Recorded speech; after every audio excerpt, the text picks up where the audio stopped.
Hello, everyone. Welcome tonight to Lipedema Wellness Conversations with Gail. That's me and friends. And this is my friend, Angeline Petersen. That's And me. that's her.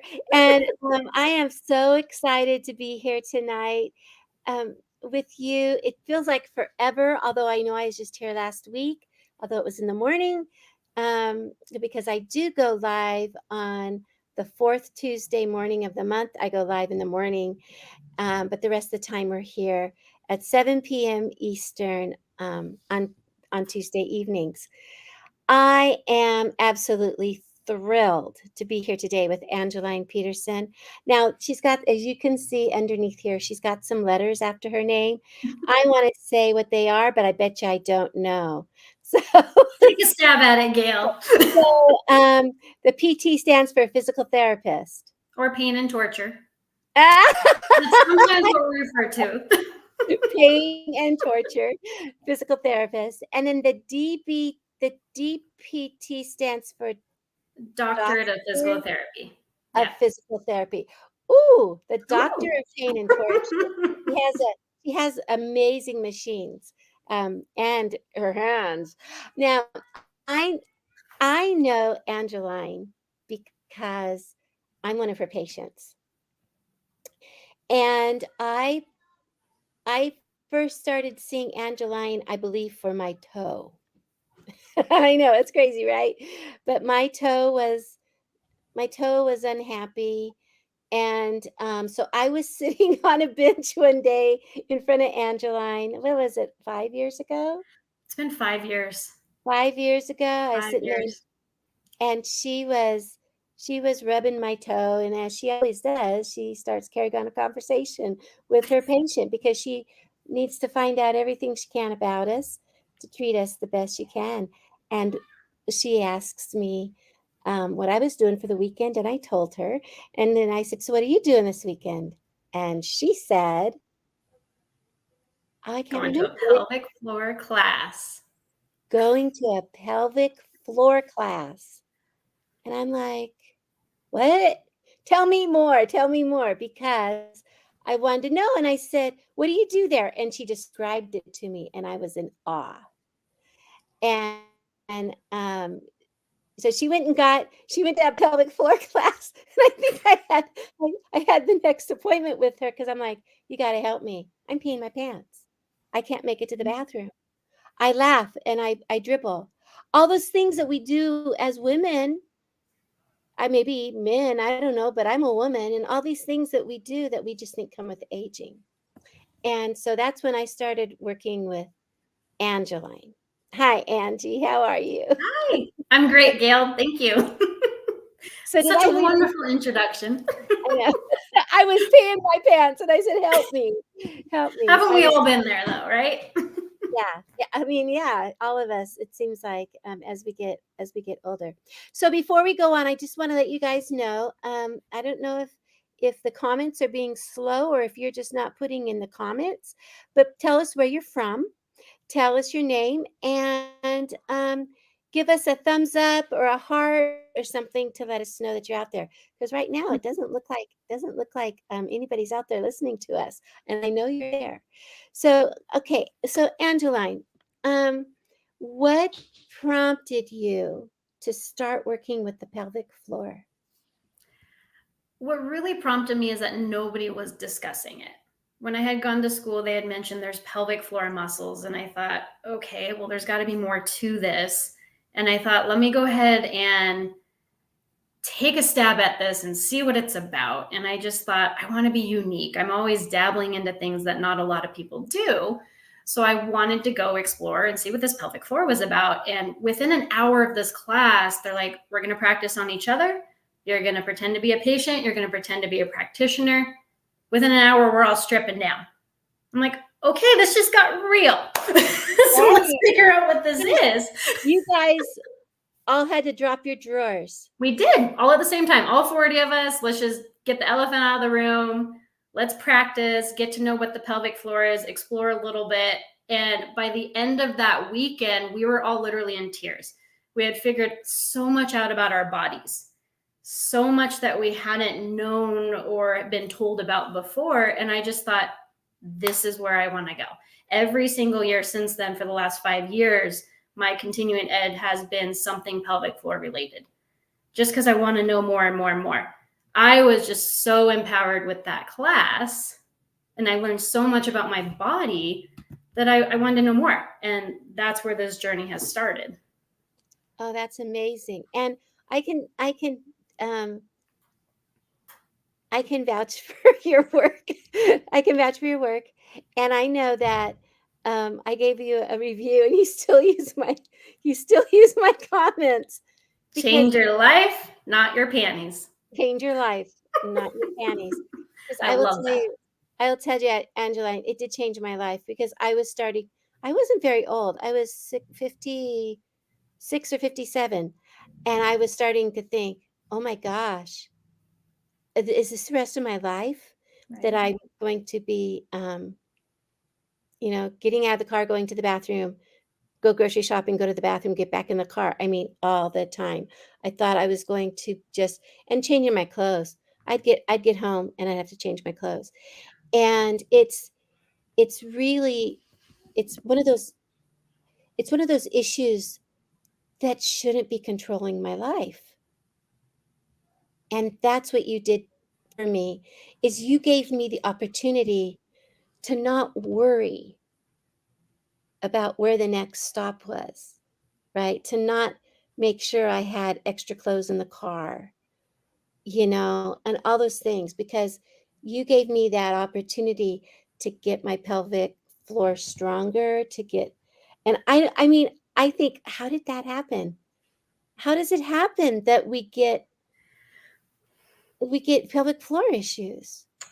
Yeah, so I think the first misconception is that it comes with age, it comes with pregnancy, it comes with delivery. And that's not necessarily always the case. We can have a pelvic floor issue when we're younger. I work with a lot of children that have potty training issues and are constipated. So we're constantly doing tummy massages to help get the constipation released. And then their potty training issues have resolved. They're not bedwetting anymore. They're not having accidents during the day. And then I work with women postpartum. I work with early childhood and later teenagers because there's a thing called vaginismus where our muscles get really tight in the pelvic floor and they don't relax. Whether that's from previous trauma, if that's just how the muscles have been, we have to figure out and get down to the root of it. And then I also work with guys, post prostatectomies, they're having urinary issues as well. The key thing to note is that everybody has a pelvic floor. So what is this pelvic floor, right? Let me dive into this. Let me explain. Okay. Bringing up my model, there are 14 pelvic floor muscles that sit like a bowl or a hammock in between the pelvis. Okay. So if it's me here, I'm standing up, here's my pelvis down here. You've got your tailbone on the backside, and you've got the top of your hip bones over here, your iliac crest. Your hip attaches into here. Okay. So it gives you a good frame of reference. So these pelvic floor muscles sitting like a bowl or a hammock in here, 14 of them. Wow, already. There's that many muscles that's supporting us, right? How crazy cool is that? They provide three S functions. Support, okay? They're going to help support your hips. If your hips are out of alignment, if you're having any lower back issues, hip pain, weakness, there's a potential you could have a pelvic floor dysfunction. They stabilize, right? Okay. They also support. They're supporting the bladder that sits in here. They're supporting the rectum that sits back here. Okay. They support our large intestines that cross over and our small intestines. They also provide sexual function. So like I mentioned with vaginismus, if we got really, really tight vaginal muscles, we're not going to enjoy sex. It's not going to be possible to have penetration. We're not going to be able to insert a tampon. So the pelvic floor is for everybody, right? We all have it. We can all have some sort of dysfunction. It's not just peeing our pants, even though that is the most common. It's also not normal, right? We shouldn't have to pee our pants.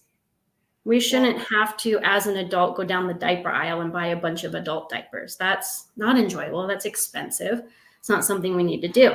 as women who have kids and jumping on a trampoline and we're peeing our pants. That shouldn't happen either, right? Men after prostatectomies, there's a lot of nerve issues as well.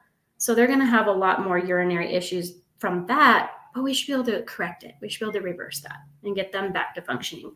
And children, they shouldn't have to pee their pants and have accidents all the time.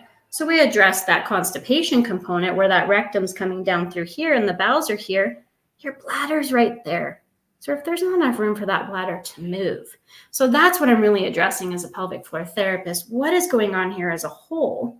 You could have back pain and have some kind of dysfunction here. You can have weakness. You could have tightness. You can have some nerve entrapment. There's so many nerves that go into the pelvic floor that help these muscles function. So hopefully I'm kind of getting everyone aware here. Maybe at some point you've had any pain. If you've inserted a tampon, it's painful. It's painful with sex. You know, you're having pain when you're just sitting for a long period of time. That could be pelvic floor dysfunction.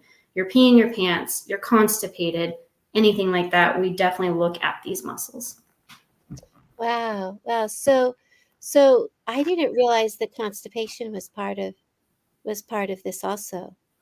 So, but it is just simply because the pelvic floor holds everything in there, and so you have to do that massage and get everything moving through there for relief. Oh, that's amazing. So with So constipation, I'm also working on abdominal wall because we have a lot of fascia that sits here. And if yeah, fascia is tight, so if you've had a hernia, if you've had any abdominal repairs, women who've had hysterectomies, even if you've had a gallbladder removed, your appendix, you can have scar tissue in your abdomen. And that can affect this fascia that sits in between the skin and the muscle. And it can get really, really tight. And that's not allowing your intestines to flow or what we call motility. So I'm doing a lot of abdominal massage as well. It's really light, circular, clockwise movements to help break a lot of that up so that we're not backed up down here and that the bladder has that full movement that it needs because that bladder is going to rise up and forward. And if it can't do that because you're constipated, we're going to have to go pee more often. We're more likely to wet our pants and things like that. okay. So when I'm thinking about this, and I end up with the question, do I have a pelvic floor issue? Who do I go see? Typically, you're going to let your primary care physician know first. And then we're getting a lot of referrals from those primary care doctors that are saying, hey, this person's having an issue with peeing. They might feel like a falling out sensation or a prolapse. That's something else we can have, especially as women. Our uterus can drop down, our bladder can push forward, our rectum can push forward. And so we're telling our doctors at that point, I feel a pressure, I feel some heaviness. Hey, I'm peeing like every hour. I'm peeing when I'm jumping on the trampoline with my kids. I'm having pain and it's really uncomfortable. So I would definitely encourage women and obviously men and kids, to just talk and be an advocate for yourself and let your physician know that. In most states, you're going to have direct access to a pelvic floor physical therapist as well. That's going to vary depending on insurance and state by state or countries, wherever you're at. But you should be able to have direct access so you can come talk to your local pelvic floor PT and say, hey, these are my problems, my issues. And we'll do a very thorough assessment to see what's going on. Right. Now we are here with Lipedema Simplified. We deal mostly with women because lipedema seems to affect mostly women. And we've had some of our community members ask things like, is it common for someone with lipedema to also have pelvic floor issues? And the my answer was always, oh, I don't know, but let's think about what, with lipedema with is a lymphatic disorder, and lipedema is a fat disorder, and it is a connective tissue disorder, right? It falls into all those categories. Or all those categories are part of us or something, right? So basically, if I'm having a connective tissue disorder, is that something that might be also making me have pelvic floor issues, connective tissue disorder? Definitely can. There's a fascial component. When you think about connective tissue or you think of fascia, that is connecting our big toe to our tongue. So everywhere in between. I mean, you could be having headaches and migraines and have pelvic floor dysfunction. That's what's so fascinating about the pelvic floor, because it is such a central part of our system. Now, with lipedema, are we, struggling with breathing issues? Are we struggling with being able to engage our core muscles? Is there a lot of pressure in our system that can also push down and affect our pelvic floor? Right. And there's also a lot of inflammation. We fight inflammation and swelling. Um, and I know that we also, I think about like where the weight distribution is, because it's from the abdomen down, hips down. And so often it's hard for us to get out of bed because our bodies are bulkier. Our center of gravity is super low, we're heavy and we're full. And so getting out of bed, I've had some of our clients say, I have to sleep on a pad, not because I'm going to wet the bed when I'm in bed, but I'm going to wet the bed when I get up. And so that's another thing that, if every time I stand up, I wet a little, that's because due to a pelvic floor issue and the pressure and the core strength. So I'm sure this does affect most of us who have lipedema as well. Absolutely. So when you think about the positioning in bed, I'm going to use my pelvis here again. We're in this position, and this is often the position I will start to train exercises with, because when you are lying on your back, this is the position that gravity is going to assist you most. The only other Mhm. position that you can get the most gravity assistance is standing on your head, and nobody's going to do exercises in that position, right? We're not going to hang ourselves like bats from the ceiling and try to Right, engage our pelvic floor. right. But when you're lying down, you can actually engage these muscles through what we call a Kegel, right? We probably all heard that word, but maybe we don't quite understand what that means. That's our ability to connect with our muscles to tighten them, right? So if we all try to tighten and squeeze, right, you're pulling these muscles up towards your head. You should be tightening off that urethra and pulling up, right? You should be able to tighten up that vaginal opening. You should also feel tension around the anal sphincter here. You guys can all try them in whatever positions you're in right now, whether you're lying down, sitting, standing. You can engage these muscles, okay? So in this position, your bladder is also in a relaxed state. It's just kind of sitting here. It's hanging out. It might be full, right? So when you go to roll over and sit up, gravity, right? And that's why we are having a lot of issues when we're getting out of bed. These muscles aren't supporting us. The bladder's moving and gravity isn't our friend. So it makes a lot of sense when you've got a lot of pressure in the system already. Getting out of bed is going to be pretty difficult. Another core component to the pelvic floor, I always explain that it's not just about Kegels, right? We're working on core engagement and breathing patterns in here as well. So if we're having a lot of tissue in the center of our core, can we engage the core muscles with our pelvic floor? And everyone can kind of practice that right now if they'd like. So you're tightening these muscles here, you're drawing your belly button in. Well, what happens to your breathing? How many of us stop holding our breath at that point? we don't think about the breathing, right? So there's this component to breathing. And I'm going to tie this all together with an analogy here. So you think about this core canister, right? Think about a soda can. You have this aluminum can. The bottom of your can is your pelvic floor. If you don't have a good foundational pelvic floor, your muscles aren't strong, you don't have the bottom of your favorite soda can. What's going to happen to your soda? It's gone. There's nothing there, right? We're going to leak. Okay. Our core muscle, and these are our rectus abdominis that comes off the pelvis, the pubic bone down here. So this is the rectus abdominis. It attaches up to the base of the sternum. And then we have our transverse abdominis that comes off the top of the iliac crest here and attaches to our rib cage. Those are our two major core muscles that I'm trying to tighten up when I pull my belly button in. Okay. Those muscles connect to our diaphragm. And it's this little dome-shaped structure up here, right below our rib cage, right? So as you're taking a deep breath in, We're expanding the lungs, the rib cage is opening up, our diaphragm's dropping, the pelvic floor also relaxes, or it drops too very subtly. So as you breathe out, everything comes back up, and we kind of get this natural core engagement. So I kind of challenge you guys to practice with that, and that's going to be a very simple exercise you can do. It's called the core canister. This way you can engage your breathing too. Try it when you're getting up out of bed in the morning. See if that helps be able to control the urine output, so maybe you don't have to use that pad. That'd be great. Try it on a car ride. Try it when you're standing. It's going to be a little bit more challenging. Okay, so I'm going to breathe in. And you're relaxed. Everything just settle down. Correct. And then when I breathe out, that's when you're tightening the pelvic floor or your Kegel, and you're drawing your core muscle in, right? So your belly button to your spine. It kind of feels like that naturally, doesn't it? The breathing kind of trips up people. So I want everyone to kind of practice it with me. Okay. So we're taking a deep breath in. We're nice and relaxed. Think about the lungs expanding.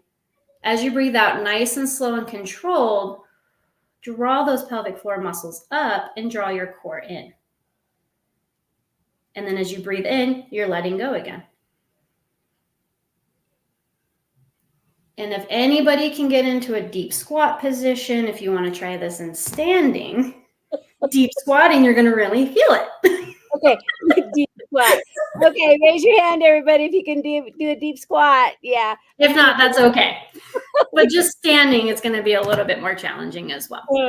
Maybe you have a squatty potty. You can sit on the toilet and practice it with your feet up. That'll mimic a deep squat. Everyone prop their legs up on some books or a squatty potty. And that's a good position for us to evacuate our bowels as well. And it's a nice way to practice with the pelvic floor muscles. Oh, okay. A squatty potty. I can do that. But I'm thinking, you can't get no deep squat. You get me into the deep squat, but you can't get me out of it. I'm thinking, okay, lipedema, all of us with lipedema, go ahead, do that deep squat. Don't do a deep squat. Use a squatty potty. Just kidding. And I can, like April says, I can squat, but I'll topple over and I'll be okay. So I usually have people try this deep squat when they're here, so I can supervise. But yeah. So you guys who are out there, I see we have Julie. No, we have Jude. Sorry, Jude. Jude's from Virginia, and we have Sue from St. Louis. Joe is here from Treasure Valley, Urology. You must be one of Angeline's friends. Treasure Valley is here in Idaho. Anne Marie's Gruetas here. Susan Bishop is here, and April Jolly's here. And I know there's more of you out there than that. The reason I bring Angeline on, and this, she did a fireside chat with Lipedema Simplified a couple of years ago, is that I know we all need to know this stuff, and it's not easy to talk about. It's embarrassing.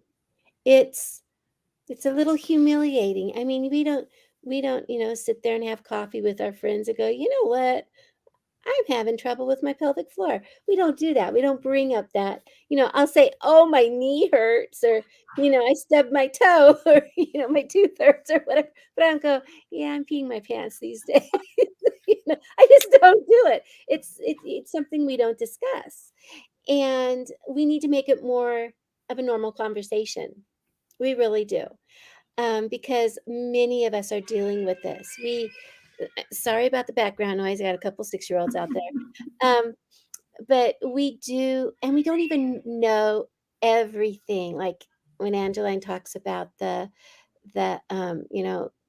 constipation, or painful sex, or not being able to pee comfortably, pain with peeing, or not being able to hold our bladder, all those things that we deal with, we don't necessarily all think of them as pelvic floor issues.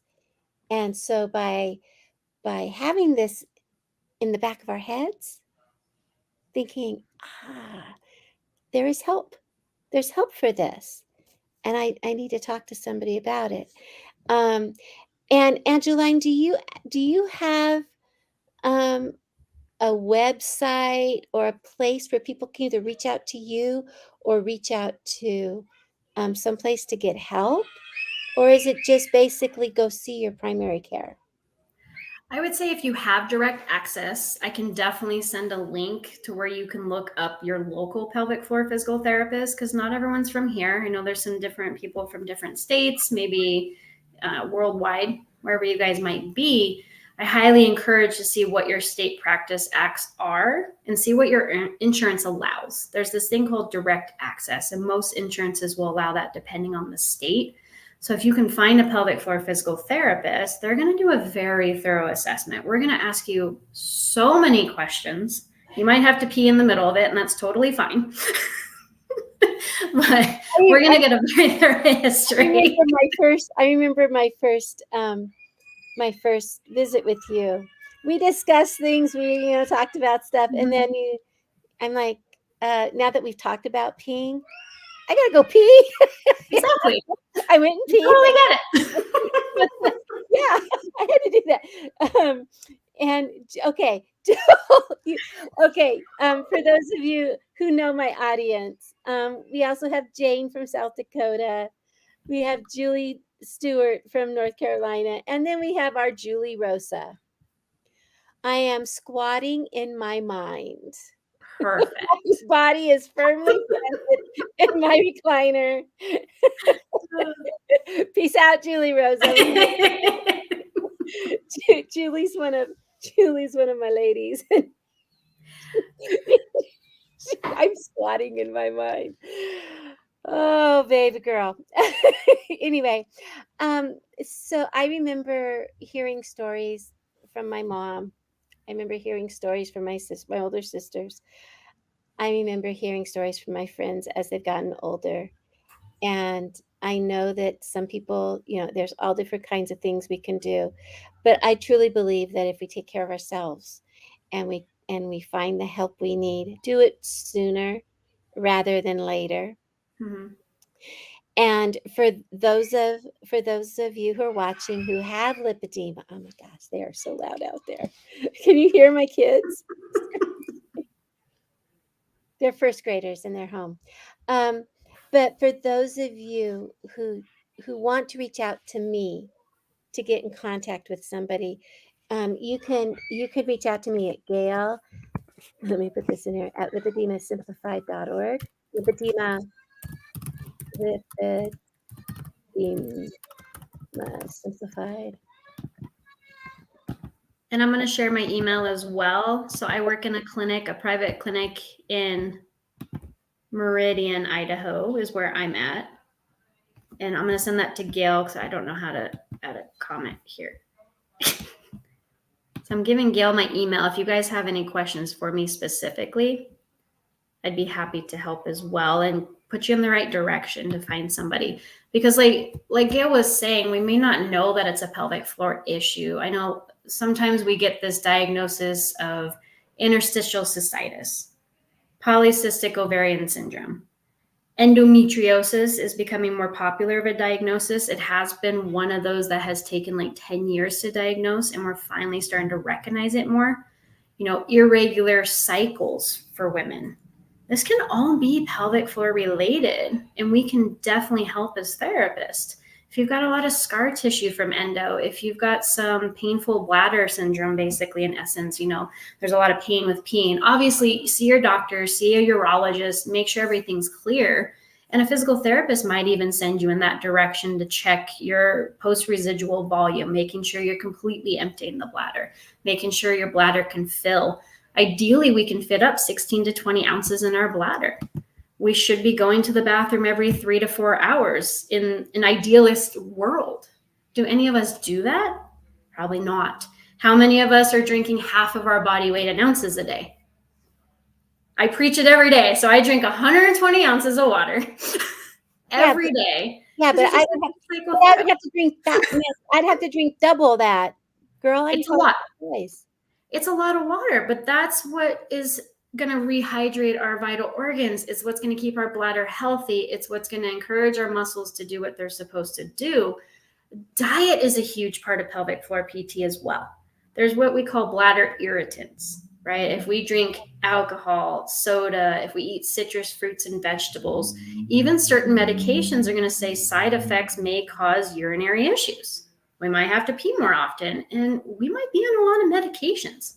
We might be taking a lot of supplements that can irritate our bladder. So as a pelvic floor PT, I'm also going to ask, when do you take these supplements? Is it first thing in the morning? Is it last thing at night? Are you peeing more towards the daytime or more towards the nighttime? You kind of see where this is going. Right. We really want to look at the diet component as well, which I think really carries into lipedema. And I know there's a diet component that is working best. Right. Yeah. We do. We. That's one of the things we do with here at Lipedema Simplified is we try really hard to teach, check things out, write things down, keep track, keep a list. Okay. Apparently this food causes me issues, right? So you can kind of, it's not dieting, it's an experiment, it's kind of like we're going to try this out and see what happens, and then I'm going to make a decision for myself, for and we always hear about me with the grain. Grains make my body swell up. They make me retain water. Well, retaining water is not something I want to be doing. So you know, so there's certain things that we have to discover for ourselves. But I think one of the best things for us to do is to explore, get to know our bodies. Mm-hmm. Um, these this girl here has been my friend for 63 years. I haven't been her friend all the time, but she's been my friend that whole time, trying to make sure that I keep going. And so I'm learning to honor her by listening to her. And I love that you are helping us listen to our bodies, learn about them, strengthen them in many ways, not just, sure I can, I got elbows. No, I don't have, I'm a mess. I need my big toe rubbed again, Angela. Cool, come back in. No, I always need my big toe rubbed. But what it does is it helps us to realize that there's more than just, oh, I got to start wearing a piddle pad, or oh, sex isn't comfortable, I'm just not going to have it anymore, right? I'm going to have to find other ways to keep my relationship intimate, right? And those sorts of things. And so if we're able to have solutions, and I will promise you, everybody out there, pelvic floor work isn't hard, but you have to make an effort and it has to be consistent. I will tell you, I know what happens if you're not consistent. Start over. No, not completely over, but you got to think about, okay, where are those exercises that Angeline was having me do? I need to get back in there and do that. And so please make sure that, if you had any questions about your pelvic floor that you've been struggling, but you haven't seen somebody about, I was on a 6-week program. I saw you once a week for 6 weeks. And the rest of the time it's at home exercise. I mean, it worked. Right. And Angeline doesn't see me she doesn't see me all the time for my pelvic floor. She just got me started, got me healthier, got me stronger, and now it's my business, right? And then I keep bringing people to you. So. Anyway, we've been on here for 33 minutes, and I want to add to that, Gail. I totally agree that it is an easy program, but it's also not, right? It can be very challenging. I've done this for 5 years, so the exercises to me are just like, okay, we're doing this again, we're doing this. But for you, it's so exciting, it's new. And I love explaining the pelvic floor. What are these muscles? What do they do? What are the functions? What do you need to know? Oftentimes we'll go to a gynecologist, we'll go to our PCP visit or whatever. How many of you had a pap smear and it was painful and you had no idea what they were even doing? They didn't explain anything. Maybe they did, which would be phenomenal, but that's a little bit different here. It's not a painful experience. you get to know a lot about your body that you weren't aware of, right? Right. If we Right. go and work out our biceps constantly, right? That's like doing a couple Kegels. It's a lot of work to Right. engage 14 muscles together, right? Well, yeah, and when I think about it, I think just the breathing itself, just the breathing itself, Mhm. I have to we always have to go back to our breathing. Everything always starts at the breathing. And we say take 5 deep breaths. People don't even know how to take 5 deep breaths, right? They don't know because we stop breathing naturally, it Mhm. seems like, at some point where we're busy holding our stomach in we start shallow breathing and we no longer breathe Right. naturally the way our body it was made to breathe. And as a vocalist, I have to keep reminding myself how to do diaphragmatic breathing. Right? And so that's basically what you just described was diaphragmatic breathing. But the thing nobody ever explained to me was during that diaphragmatic breathing, let to relax that pelvic floor. Feel the pelvic floor relax. No one had ever said that to me until you said it. Mhm. They'd said, "Oh yeah, just let your belly drop out." That's not what it is. It's Mhm. letting the pelvic floor relax, where you can feel it drop down at your crotch level, right? Right. You can feel it there. And I was startled because I never remember feeling myself breathe there before to let it all relax and then tighten it back up. And so when I was doing Kegels before, I want to do this Kegels. I wasn't. Mhm. I was just like Tightening. pinching. Right. Right? So I wasn't really doing them. And so being trained to do those exercises in a manner that they're actually beneficial Mhm. is And the letting very go, you hit on a great point there, Gail. Letting go is half the struggle, right? To be able to engage those muscles and tighten is one thing, but to be able to feel them relax and be in control of that is a whole different ballgame. Because I'll right. get clients that have really tight muscles, and I'm not going to make them do a bunch of Kegels. I'm going to have them maybe do a slow control and then slowly let it out, and maybe let it out twice as long as they hold for. Or I might not even have them do a Kegel at all, right? So that's where it's really important to get a nice thorough assessment, see exactly what's going on with those muscles. Are they weak? Are they tight? Are they not contracted in the way they should? Because there's huge brain connect, and we've talked about brain gut balance before. There's a brain pelvic floor component too. There's these motor neurons going down that we need to be in control of again, and sometimes we lose that control. And I will say on that second visit, 100% of my patients will say breathing was the toughest part. And it's so true. If Yeah, you can't coordinate that breathing, you create a lot of pressure in your abdomen. You're just going to push against those pelvic floor muscles and you're not really doing any service. So I would say be in tune with your body, be able to tighten and engage, be able to let go nice and slow and controlled. Those types of Kegels are going to be what gets you to the bathroom.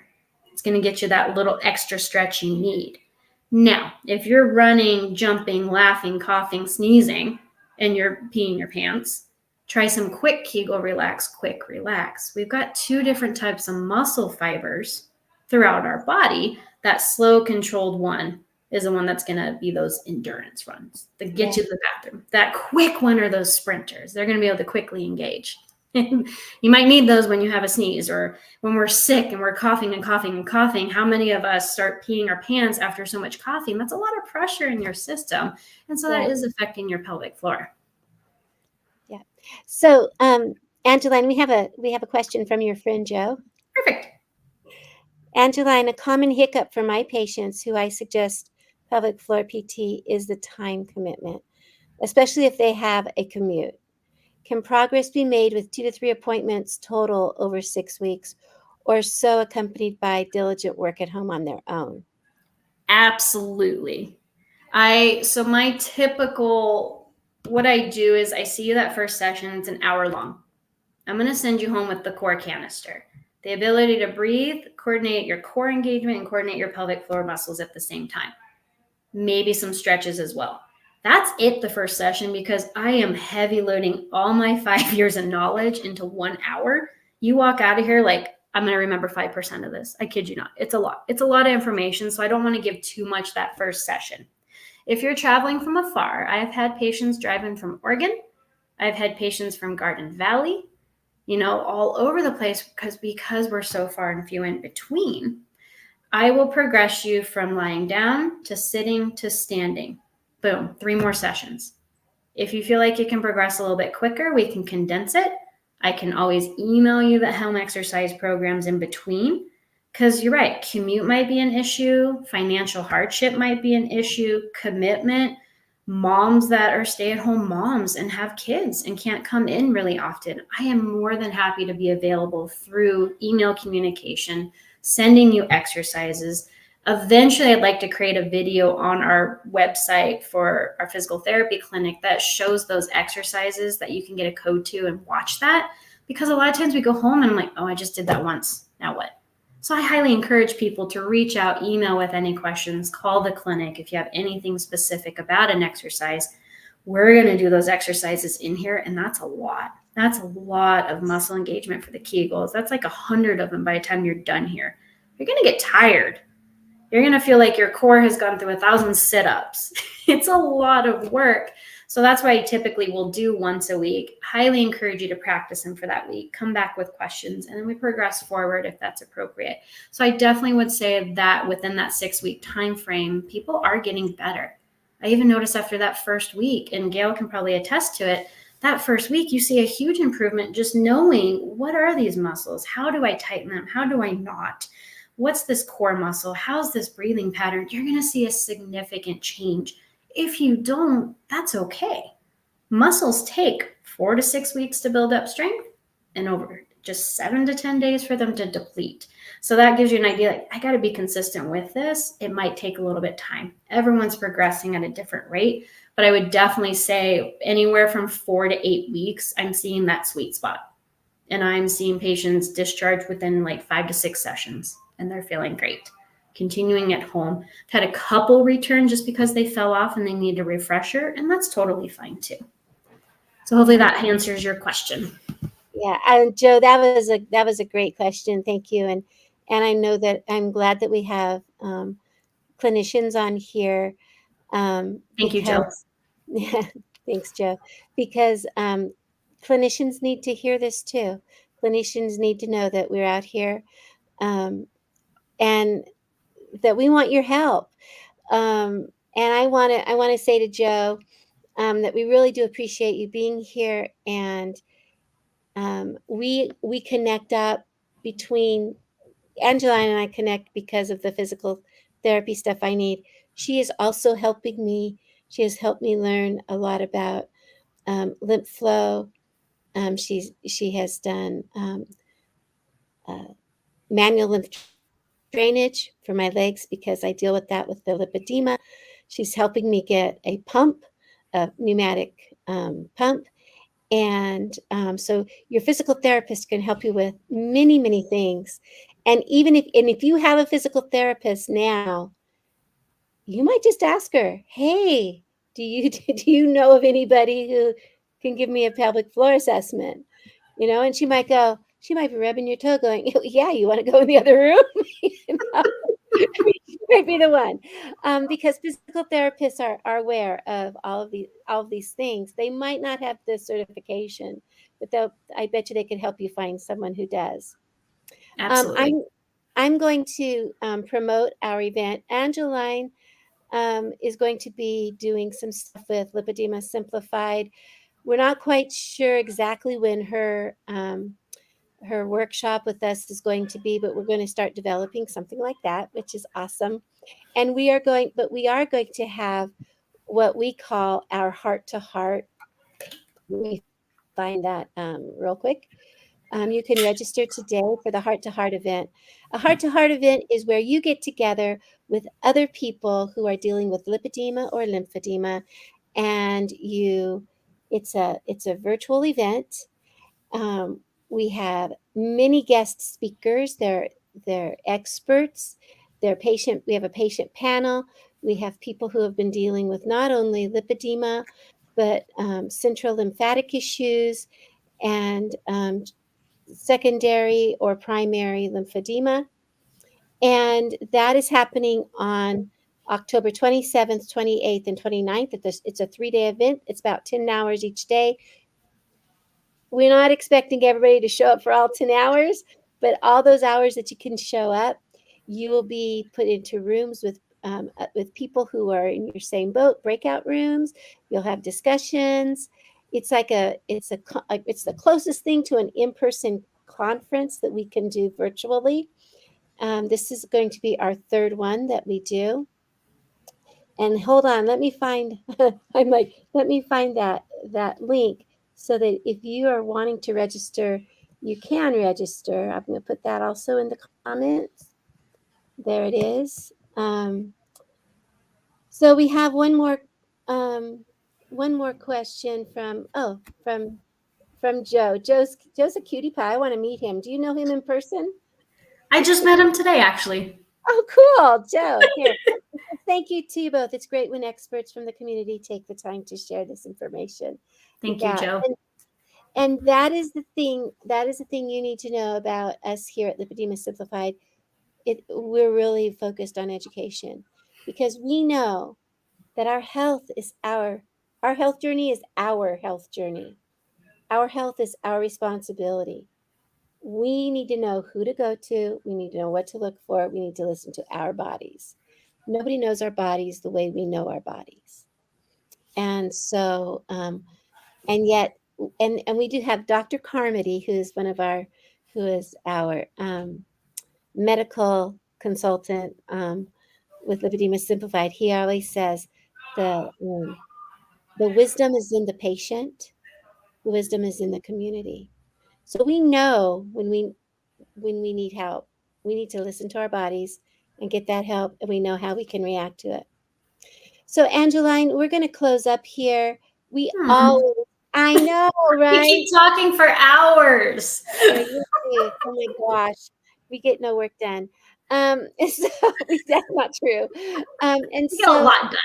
we do get a lot done. You're right. You're right. We get an awful lot done. So what I have all of my guests do at the very end of my show is I ask them if there was one message that you would like echoed around the world, what would it be? I would definitely say advocate for yourself. I think we forget that. I'm not perfect. I forgot about this last year. I had a kiddo 3.5 years ago. I too peed myself, had no connection between the brain and the body. I peed all over the floor after bringing her home. And I think for a couple of years, I just got so lost in this cycle, right? Of, I've got a new baby to care for. I didn't think about my body. And it got to the point where I was tired. I thought I was going to pass out. I was constantly telling my workmates, like, just, keep an eye on me, make sure I'm not going to pass out from this vertigo, this dizziness. Come to find out, it was depleted in iron. Had I had just spoken up when that happened 3 years ago, who knows if I would have just been better, had a more pleasant experience over the last 3 years. So I'd say really advocate if something doesn't feel right. If you feel like something's falling out of the vaginal vault, if you're having pain with intercourse, if you're peeing your pants, if you're going to the bathroom more often, if there's any discomfort, you know yourself better than anybody else. You are with your body 24 hours a day for your entire life. Advocate. Be the one that takes the first step and say, you know what, this isn't right. Find a healthcare provider that will listen to you. A lot of times, pelvic floor PTs, maybe it's a urologist, maybe it's your primary care, we're your last hope sometimes. So find that right person that's going to listen. Advocate for yourself. Know when something's wrong. I think that would be the message I'd share. That's wonderful. That's wonderful, Angeline. Thank you so much. And Jane and added to that. right on top of what you said, Mhm. work on your health. I have Absolutely. got way behind in my physical strength.